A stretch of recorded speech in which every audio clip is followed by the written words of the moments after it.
Video के साथ में। तो हम यहाँ पर पढ़ रहे हैं classification of elements and periodicity. Classification in elements and periodicity में हमने पूरा एलिमेंट्स को किस तरीके से अरेंज किया गया है वो पूरा हमने पढ़ा। मेंडलीव्स पीरियोडिक टेबल हमने पढ़ी, मॉडर्न पीरियोडिक टेबल भी इसके पहले हम 2 पार्ट कवर अप कर चुके हैं। तो लास्ट वाले पार्ट में हमने मॉडर्न पीरियोडिक टेबल के सब ग्रुप्स पर थे, जिसमें हमने एस और पी ब्लॉक कंप्लीट कर लिया था। अब यहाँ पर हम 2 सब ग्रुप्स के बारे में पढ़ने वाले हैं, जिसमें हमारा पहला है डी ब्लॉक एलिमेंट्स और उसके बाद में है F block elements. D block element जिसमें लास्ट इलेक्ट्रॉन डी ब्लॉक में एंटर करता है, उन एलिमेंट को पीरियोडिक टेबल में डी ब्लॉक एलिमेंट्स कहा जाता है। ठीक है।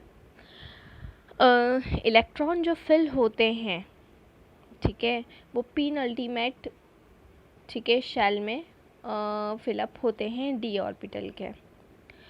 एस और पी ब्लॉक एलिमेंट के बीच में डी ब्लॉक के एलिमेंट लाए करते हैं, जैसा कि मैं आपको देखिए पीरियोडिक टेबल में बता देती हूँ कि ये आप देख सकते हैं, ये हमारे अल्कली और अल्कलाइन अर्थ मेटल, और लिथियम से फ्रेंशियम, बेरिलियम से रेडियम, ये दोनों एस ब्लॉक के हो गए।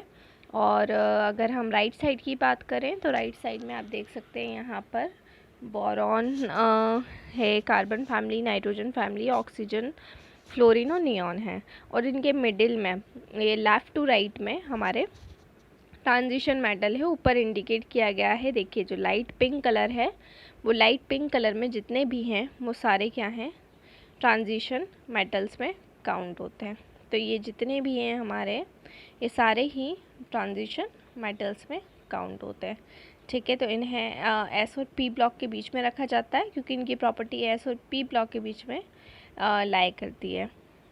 ठीक है। जनरल फॉर्मूले की अगर हम बात करें तो इनका जनरल फॉर्मूला होता है NS2, ठीक है, NP6, ठीक है, N-1 D1 to 10।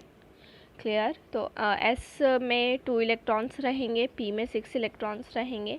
एस और पी के आगे जो भी नंबर रहेगा, n रहेगा, उससे D1 कम रहेगा और उसमें 1 से 10 इलेक्ट्रॉन लाई करेंगे। जितने भी इस ब्लॉक में एलिमेंट्स प्रेजेंट होते हैं, सारे के सारे मेटल्स होते हैं, सॉलिड स्टेट में होते हैं, क्योंकि मेटल्स की प्रॉपर्टी है, तो मेटल की जितनी भी प्रॉपर्टी है वो सारी प्रॉपर्टी इनमें लाई करती है। और इसके अलावा डी ब्लॉक एलिमेंट हमने एक चैप्टर स्टार्ट भी किया हुआ है, डी एंड एफ ब्लॉक, तो वहाँ पर हम डी एंड एफ ब्लॉक को डिटेल में ऑलरेडी पढ़ रहे हैं। केवल जो मर्क्यूरी है वो होता है हमारे लिक्विड स्टेट में। फिर हम बात करते हैं यहाँ पर एफ ब्लॉक एलिमेंट्स की। तो एफ ब्लॉक एलिमेंट्स जिसमें लास्ट इलेक्ट्रॉन किस में एंटर करता है, एफ ब्लॉक में एंटर करता है, उसको हम कहते हैं F block elements. F block elements को पीरियोडिक टेबल में देख सकते हैं आप, सेपरेटली रखा गया है, जैसा कि आप देख पा रहे हैं नीचे सेपरेटली, ताकि पीरियोडिक टेबल की स्टडी क्या हो जाए, आसान हो जाए। इसलिए एफ ब्लॉक को सेपरेटली नीचे की तरफ 2 सीरीज़ है। फर्स्ट सीरीज़ लैंथेनॉइड्स होती है और सेकेंड सीरीज़ क्या होती है, एक्टिनॉइड्स होती है। एटॉमिक नंबर 58 से 71 और 90 से 103 एफ ब्लॉक एलिमेंट होते हैं।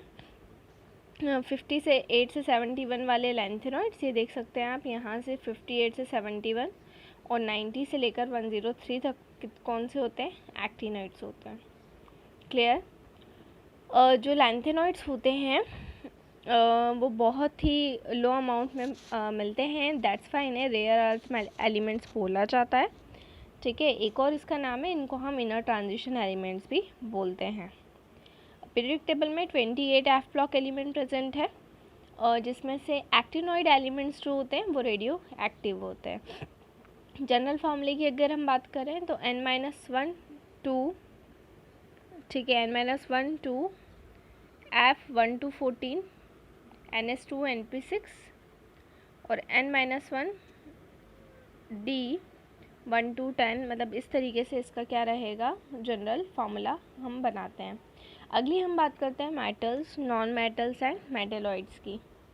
अगर हम इनकी बात करें, क्लासिफिकेशन की बात करें, तो इनको फर्दर क्लासीफाई किया जाता है मेटल्स में, नॉन मेटल्स में और मेटेलॉइड्स में।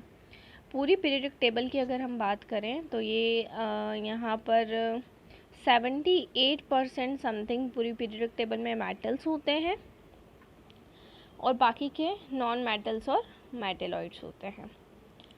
अगर हम बात करें प्रॉपर्टीज़ ऑफ मेटल्स की, तो मेटल्स कैसे होते हैं, सॉलिड होते हैं रूम टेम्परेचर पर मर्क्यूरी को छोड़कर, high melting and boiling point, good conductors of heat and electricity, malleable होते हैं, डक्टाइल होते हैं, डेंसिटी इनकी ज़्यादा होती है।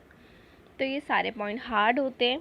ये सारी प्रॉपर्टीज़ आती हैं मेटल्स की। अगर नॉन मेटल्स की बात करें तो जनरली जो मेटल्स होते हैं वो सॉलिड होते हैं, जबकि नॉन मेटल्स सॉलिड, लिक्विड और गैस तीनों में पाए जाते हैं एट रूम टेम्परेचर। इनका मेल्टिंग एंड बॉइलिंग पॉइंट कम होता है as compare to metals. Carbon और बोरॉन को छोड़कर ये पुअर कंडक्टर्स होते हैं हीट एंड इलेक्ट्रिसिटी के। क्लियर। और ये ब्रिटल होते हैं। यहाँ पर जितने भी होते हैं वो हार्ड होते हैं except sodium and potassium. Metals के अंदर अगर हम बात करें तो सोडियम और पोटेशियम इतने सॉफ्ट होते हैं कि उनको नाइफ से हम क्या कर सकते हैं, कट कर सकते हैं। बट जब हम नॉन मेटल्स की बात करते हैं तो नॉन मेटल्स के अंदर जितने भी होते हैं वो मेटल के कंपैरिजन में सॉफ्ट होते हैं। मेटल्स गुड कंडक्टर्स होते हैं, जबकि नॉन मेटल्स पुअर कंडक्टर होते हैं हीट एंड इलेक्ट्रिसिटी के। यही रीज़न है कि जो प्रेशर कुकर्स के जो हैंडल्स वगैरह होते हैं उनको बनाया जाता है नॉन मेटल से, और ये ब्रिटल होते हैं। उसके बाद में थर्ड आते हैं मेटेलॉइड्स। मेटेलॉइड्स में दोनों के कैरेक्टरिस्टिक्स होते हैं, मेटल्स के भी होते हैं और नॉन मेटल्स के भी कैरेक्टरिस्टिक्स होते हैं, इसीलिए इनको सेमी मेटल्स भी बोला जाता है। ठीक है, इनको हम सेमी मेटल्स भी कहते हैं।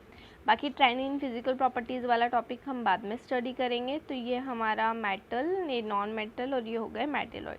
हाँ, आपको कुछ इसमें एक्सेप्शनल केसेस हैं मेटल्स एंड नॉन मेटल्स में जो आपको याद रखना है। जैसे कि अगर हम बात कर लें नॉन मेटल्स की, तो नॉन मेटल्स के अंदर ये बोला गया है कि they are poor conductors of heat and electricity, but इसमें भी कुछ एक्सेप्शनल केसेस होते हैं। ठीक है, क्लियर। जबकि यहाँ पर अगर हम बात करें low boiling and melting point, तो कार्बन एंड बोरॉन, और सबसे बड़ा एक्सेप्शन तो मैंने आपको बता ही दिया है कि मेटल सारे के सारे क्या होते हैं, हार्ड होते हैं, जबकि जो सोडियम और पोटेशियम है वो सॉफ्ट है, इतना ज़्यादा वो सॉफ्ट होता है कि उसको नाइफ से हम कट कर सकते हैं। तो ये बेसिकली हमने मॉडर्न पीरियड टेबल पूरा कंप्लीट किया। नेक्स्ट वीडियो में मैं आपको और कुछ टॉपिक्स पढ़ाने वाली हूँ, तो इस तरह से जुड़े रहिए हमारे साथ में, वीडियोस को लाइक करते रहिए, चैनल को सब्सक्राइब करना ना भूलें। और यहाँ पर